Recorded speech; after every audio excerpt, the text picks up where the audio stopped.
Hey guys, today we gonna talk about iPhone 7 Plus. iPhone 7 Plus is no longer Apple's flagship smartphone, but it remains a very popular choice and comes recommended at a cheaper price today.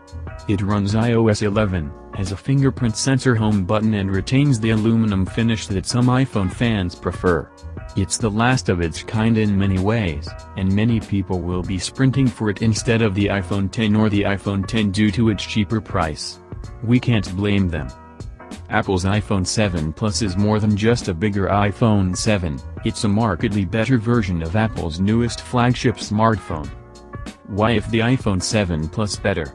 Two reasons other than the bigger screen size, improved battery life and an innovative camera.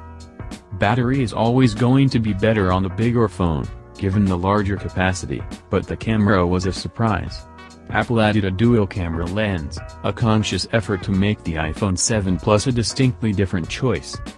There are also new color configurations, more space to throw in your media and apps, and changes to the internals. We lose the headphone jack, but gain a new kind of vibrating motor.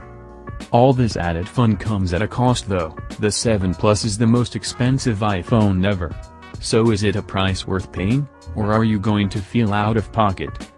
There are many similarities between 2016's iPhones and the 6S Duo, and while the iPhone 7 Plus may be the better of the two new iPhones, it hasn't exactly moved on in leaps and bounds from the iPhone 6S Plus.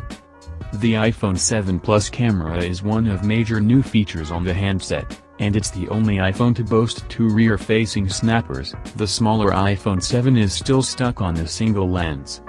Take a look at the back of the 7 Plus and the large camera bulges home to two 12-megapixel cameras, one of which is a wide-angle lens while the other is a telephoto lens.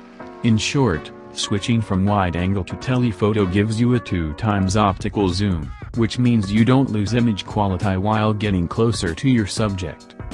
The iPhone 7 Plus, is it a phone worth the cost? And the answer is yes. In fact, it's excellent, but there are a few caveats. People will be quick to point out that not a lot has changed over the iPhone 6S Plus, and they'd be right. Apart from the waterproof body, extra power under the hood, dual cameras and questionable removal of the headphone jack, the two handsets are rather similar, especially visually. There's not really any big innovation to speak of, although the Cupertino firm may point to the new camera engine and Force Touch Home key, so the 7 Plus is another incremental upgrade, a bag of refinements, making it two in a row from Apple since it introduced its first phablet in the iPhone 6 Plus. While it may have not rewritten the mobile landscape with the 7 Plus, Apple has taken the weaker parts of the 6S Plus and enhanced them on its new phone. The camera now feels supercharged over its predecessor, producing even better shots on a regular basis with minimum effort.